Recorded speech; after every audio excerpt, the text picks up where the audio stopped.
The most intense interview in history. Shocking information from Mark Zuckerberg. The lights in the studio dimmed. A quiet hush fell over the audience. Tonight was no ordinary interview.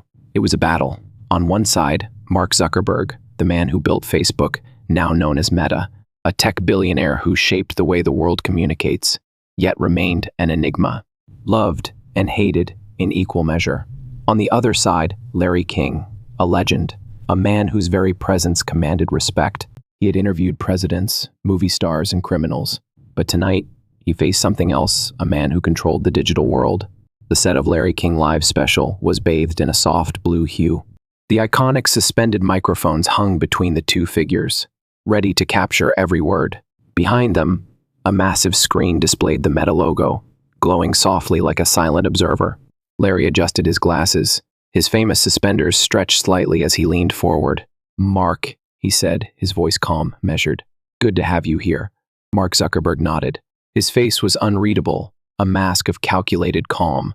"Thanks for having me, Larry." Larry tapped his desk lightly. "You know, I've interviewed a lot of powerful people, presidents, kings, billionaires.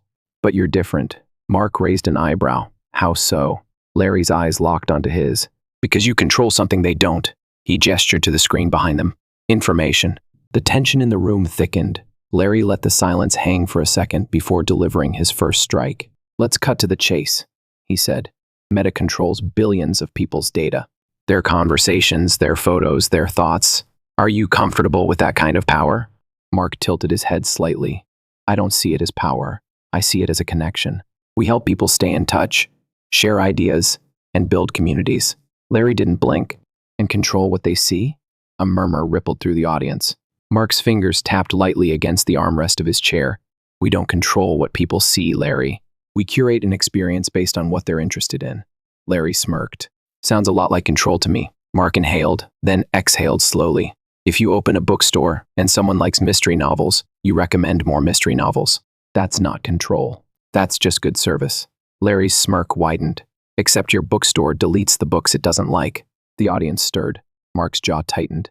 "We don't delete ideas, but we do remove harmful content." Larry leaned in. "And who decides what's harmful?" Silence. Mark didn't answer immediately. Instead, he measured his response carefully. "We use AI, fact-checkers, and policy teams to make sure people see accurate information." Larry raised an eyebrow. "Fact-checkers?" He let out a small chuckle. "You mean the people you hire to decide what's true?" A few scattered chuckles from the audience. Mark's expression didn't change. "No system is perfect, Larry. But if we don't moderate, you get a flood of lies, hate speech, and misinformation. That's a real problem." Larry nodded. "But here's the issue, Mark. Some people think you're the problem." He pulled out a sheet of paper. "A leaked report shows that Meta boosts divisive content because it increases engagement, meaning the more people argue, the more time they spend online. More clicks, more ads, more money for you." Larry set the paper down. "Are you exploiting outrage to keep people hooked?" Mark's posture remained steady, but his grip on the armrest tightened. He could feel the momentum shifting. The audience leaned in. Larry had just cornered him.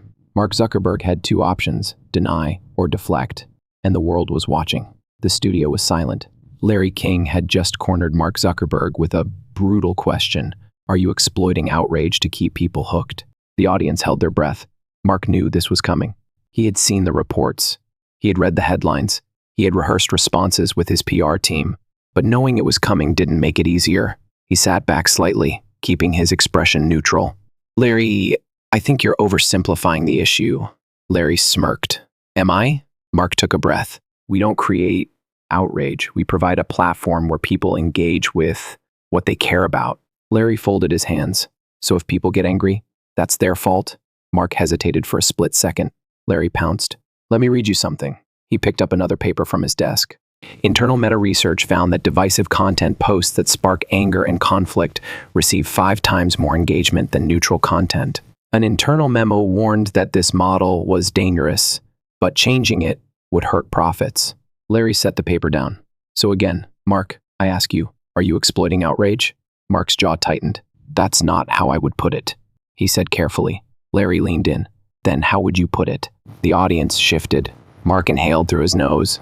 "Look, Larry, social media reflects society. People get angry about politics, about news, about real issues. If you remove Meta from the equation, people wouldn't suddenly stop arguing.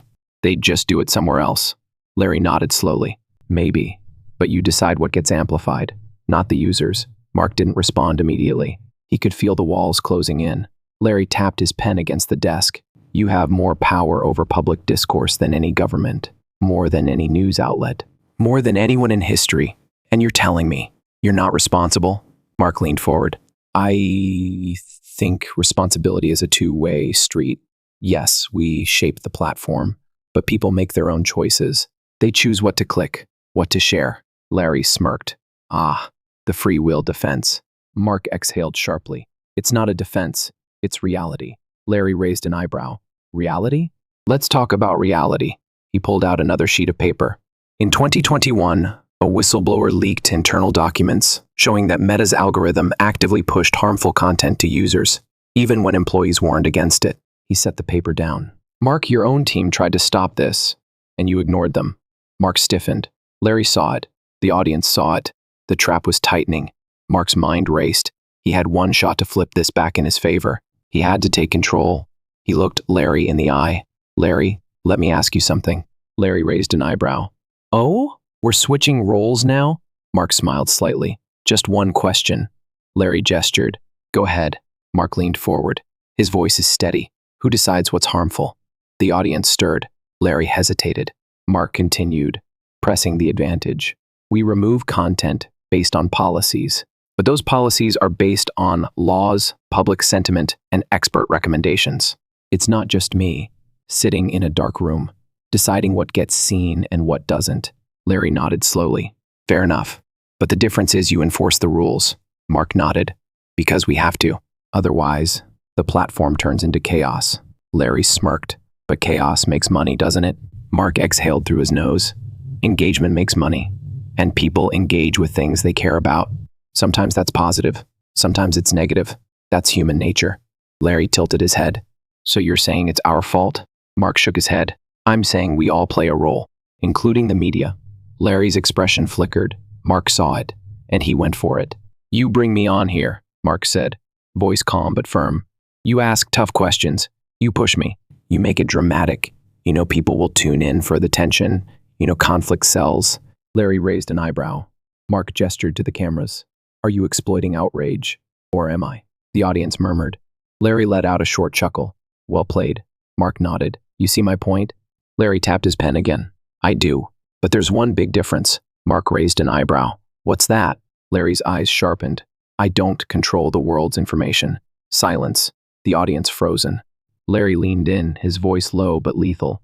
You do. Mark felt it. The shift. The momentum slipped away. Larry tapped the paper in front of him. And that brings me to my next question, Mark. He slid a new document forward. Let's talk about privacy. The audience leaned in. Mark exhaled slowly. He knew this was coming. But that didn't make it any less dangerous. Mark Zuckerberg shifted in his chair. He had just regained control for a brief moment, turning the question of outrage back on Larry King. But Larry was a veteran. He had spent decades facing the most powerful people in the world. He wasn't rattled. And now, he was about to go in for the kill. Larry slid a paper forward. Let's talk about privacy, Mark. The room tensed. Mark's fingers curled slightly against the armrest. He knew exactly what was coming. Larry tapped the document. This is from a Meta privacy lawsuit. It states that Meta has collected user data, including private messages, without consent. He looked Mark in the eye. Are you spying on people? The audience murmured. Mark inhaled through his nose, steadying himself. No, we don't spy on people, Larry. That's a misunderstanding of how data collection works. Larry tilted his head. All right, then explain it to me. Mark nodded. He had rehearsed this 100 times. When you use Meta's platforms, we collect data to improve the experience. That includes what you like, what you engage with, and what's relevant to you. Larry leaned forward. And what about private messages? Mark didn't blink. Private messages are encrypted. We don't read them, Larry smirked. But Meta stores them, don't you? Mark hesitated for half a second. Larry saw it. The audience saw it. Mark's voice remained controlled. We store messages so users can access their chat history. Larry tapped his fingers on the desk. Even deleted ones? Silence. Mark's jaw tensed. Larry folded his hands. Mark, let's cut the corporate jargon. Can Meta see private messages, yes or no? Mark exhaled. We don't actively read messages, Larry. But if required by law, Larry pounced. Ah, so if the government asks, you do have access. Mark's expression didn't change. If we receive a legal warrant, yes, that's standard for any tech company. Larry nodded. Standard, right. He turned to the audience. So let's summarize. Meta collects your data, tracks your activity, and, if asked, can access your private conversations. He looked back at Mark. Tell me, Mark, what part of that isn't surveillance? The tension was suffocating. Mark's brain worked overtime. He knew there was no way out of this completely clean, but he could still shift the narrative. He straightened his posture. Larry, let me ask you something. Larry smirked. Here we go again. Mark ignored the jab. You have a smartphone, right? Larry nodded. Of course. Mark gestured. That phone tracks you. It collects your location, your search history, your messages. It listens for voice commands. But you still use it. Why? Larry shrugged. Because I choose to. Mark's eyes gleamed. Exactly. He turned toward the audience. Every piece of technology collects data, but people choose to use it because it provides value. No one is forcing anyone to use Meta. Larry chuckled. Sure, Mark, but let's be real. Can people really choose? Mark raised an eyebrow. What do you mean? Larry gestured toward the massive screen behind them. The Meta logo glowed ominously.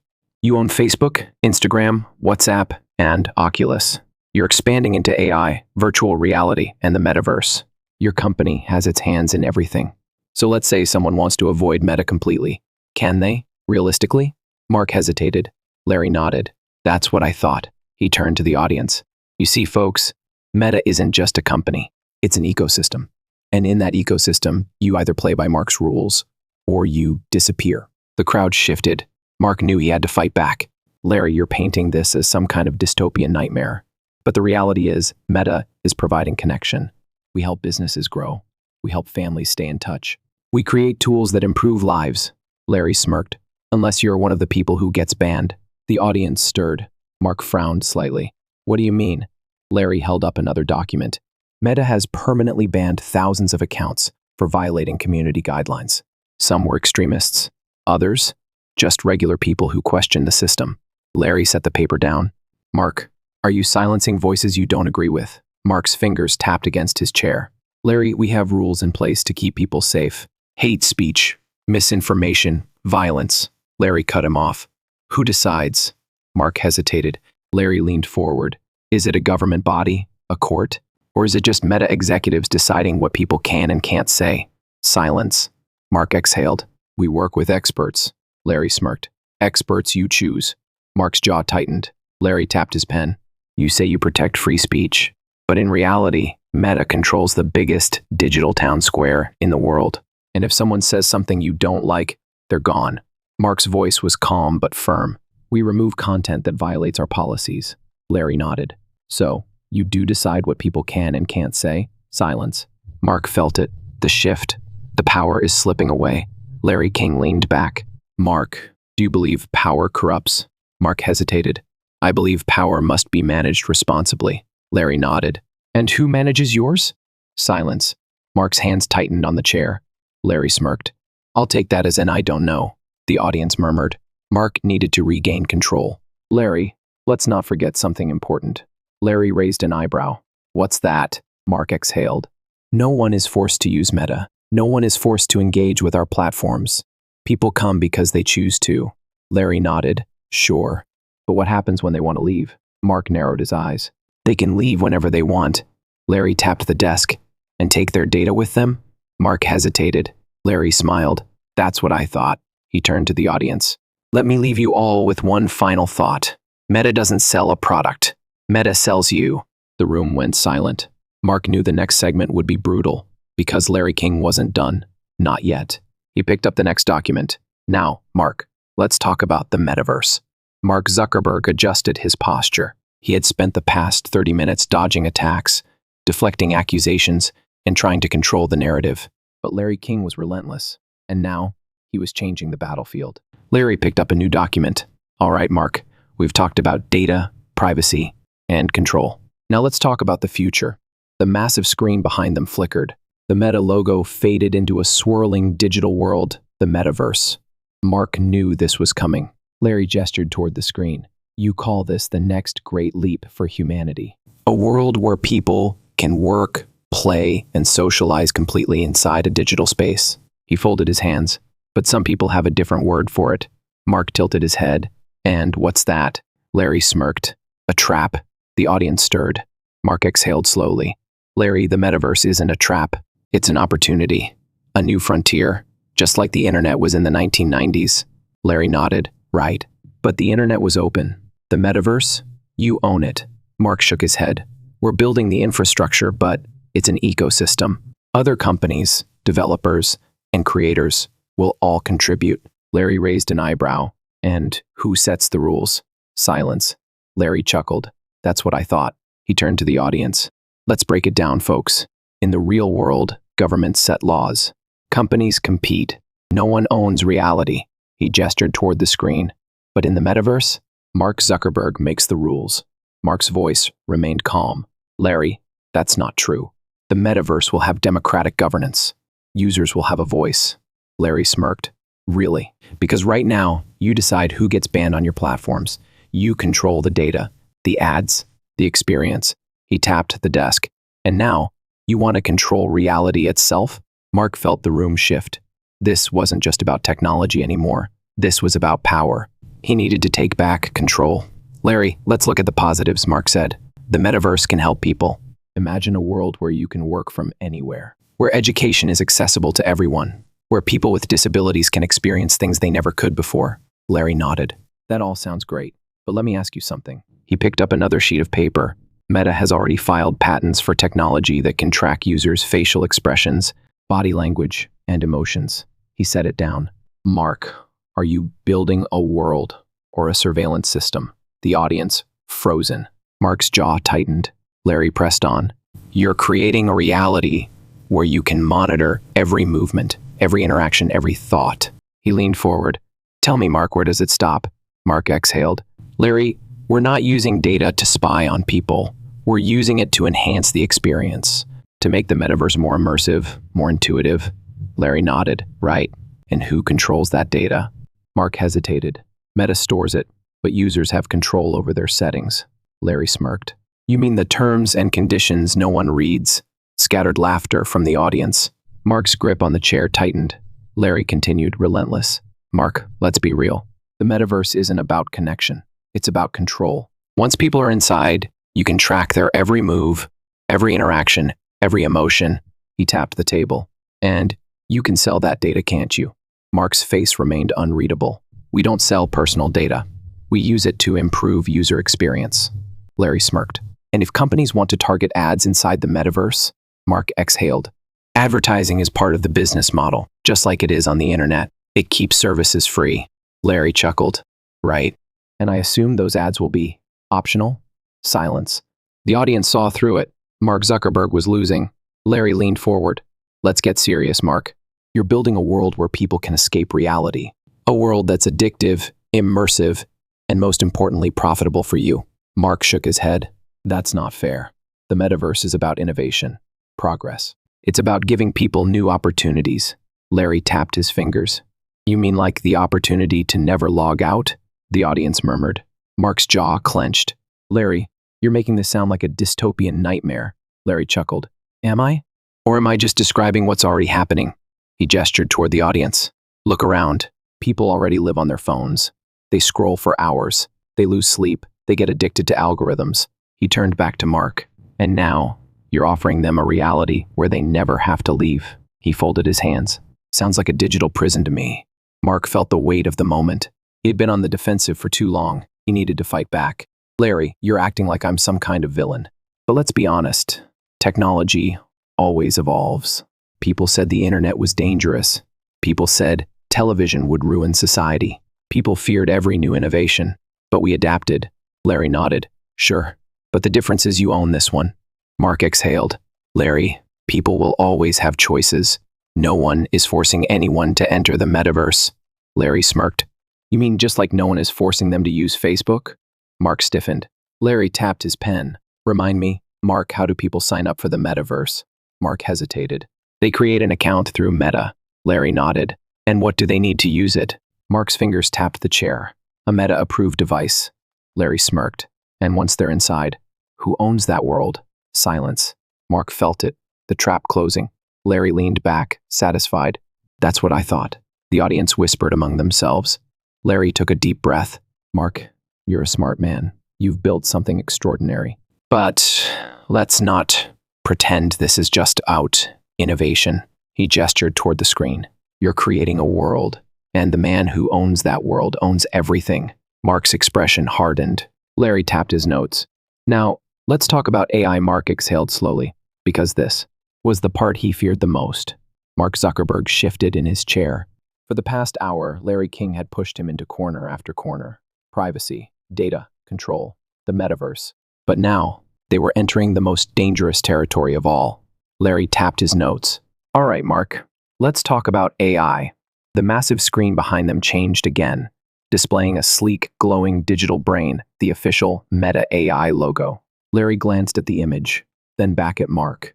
You said AI will revolutionize society, that it will make the world more efficient, more connected, more intelligent. Mark nodded. That's right. AI has the potential to solve some of humanity's greatest challenges. It can help doctors diagnose diseases faster. It can make education more accessible. It can even help create new jobs in ways we haven't imagined yet. Larry smirked. Right. But let's be honest, AI can also replace jobs, the audience murmured. Mark expected this. Automation has always been a part of progress. New technology eliminates some jobs, but it creates new industries. That's what happened in the Industrial Revolution. That's what happened with the internet. And it's what will happen with AI. Larry leaned in. But there's a difference, Mark. Machines replacing factory workers is one thing. AI replacing everyone is another. Mark shook his head. AI won't replace everyone. It will enhance human capabilities. Larry picked up a sheet of paper. Let's test that theory. He read aloud. A 2023 Meta research paper suggests that AI will be able to replace content creators, journalists, graphic designers, and even software engineers within the next decade. He set the paper down. That sounds a lot like replacement, Mark, not enhancement. Mark's jaw tightened. Larry, AI is a tool. It's only as good or bad as the way we use it. Larry raised an eyebrow. You mean the way you use it? Mark exhaled. AI isn't just being developed by Meta. Every major company is working on it. Google, Microsoft, OpenAI. Larry held up a hand. Sure. But Meta controls billions of people's data, and you're using that data to train AI models. He tapped the desk. So, tell me, Mark, is AI learning from us, or are we training it to replace us? The question hung in the air. Mark took a moment before responding. AI learns patterns. It can process vast amounts of information, but it can't replace human creativity, intuition, and emotion. Larry smirked. Not yet. Mark frowned slightly. AI will always need humans to guide it, to set the rules, to provide ethical oversight. Larry chuckled. And who decides those rules? Mark's grip on the armrest tightened. There will be global regulations. AI governance will be a collaborative effort between companies, governments, and experts. Larry nodded. Right. And while the world argues about regulations, you will already have the most advanced AI on the planet. He let that sink in. Then he continued.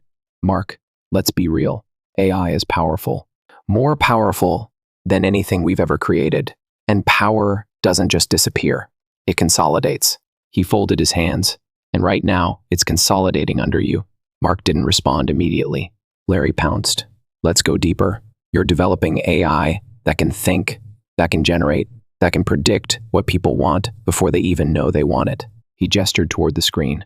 At what point does AI stop being a tool and start becoming something more? Mark exhaled. Larry, you're talking about AI like it's some kind of science fiction villain. Larry shrugged. Is it? Mark's expression hardened. AI isn't conscious. It doesn't have emotions. It doesn't have intent. Larry smirked. Yet, silence. The audience was riveted. Mark leaned forward.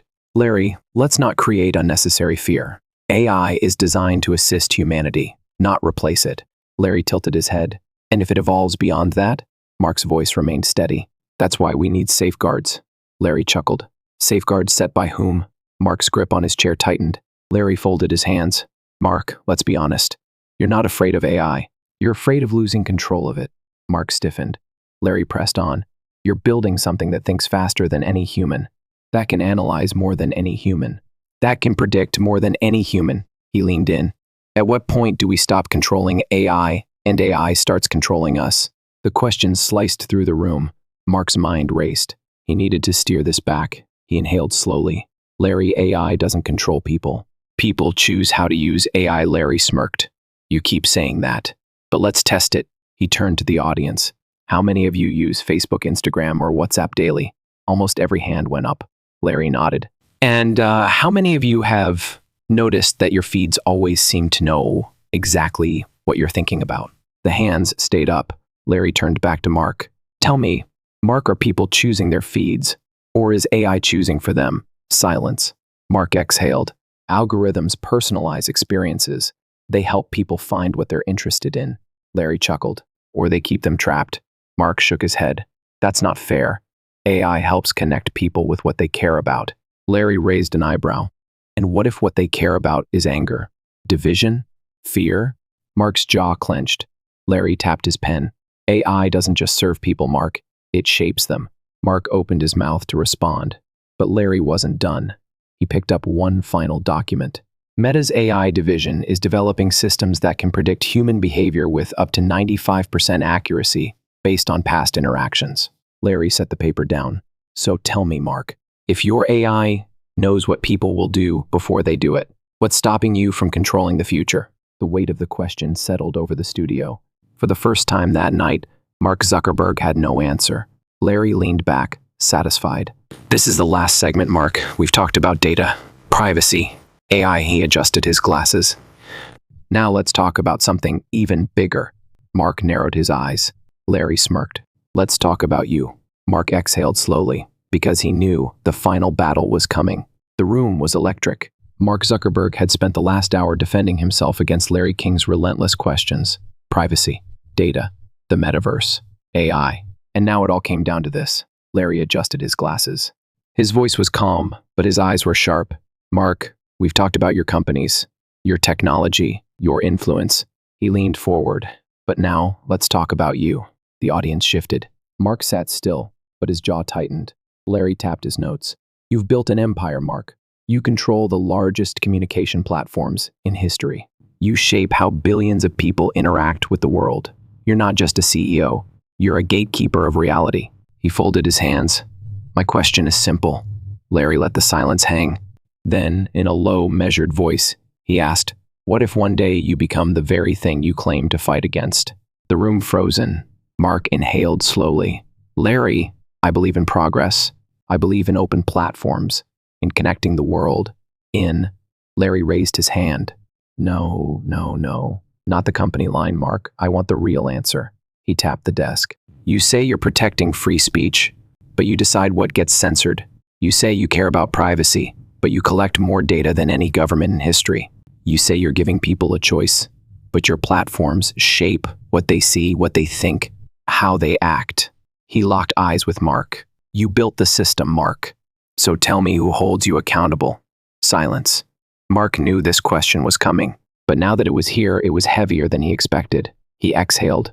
Larry, I don't think any one person should have absolute power. That's why we have teams, oversight, and, Larry smirked, teams that you hire, oversight that you approve. Mark's grip on the chair tightened. Larry gestured to the screen behind them. The world you're creating, Mark, it's not just technology. It's a system of control, a world where you hold the keys, where you decide who speaks, who is heard, who disappears. He leaned in. And history has taught us one thing: power, unchecked, always corrupts. The audience was dead silent. Mark finally spoke. I think about this every day, Larry. And I agree power needs limits. That's why I support regulation. That's why we work with governments, independent bodies. Larry chuckled. Independent bodies funded by you. Mark's jaw clenched. Larry, I didn't create Meta to control people. I created it to connect them. Larry raised an eyebrow. And yet, here we are. Mark exhaled. Look, I don't have all the answers. I don't know what the future holds. But I know one thing. He looked straight into the camera. Technology is a tool. It can be used for good or for bad. But the responsibility isn't just on me. It's on everyone. Larry studied him. For the first time that night, Mark wasn't deflecting. He was genuine. Larry nodded slowly. Then he turned to the audience.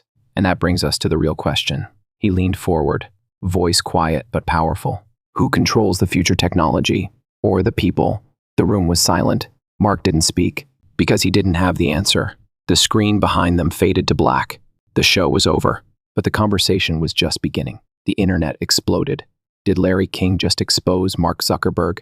Zuck dodged half the questions, but that last answer. Wow. Who should control AI? Who should regulate big tech? This isn't science fiction anymore. The headlines were brutal.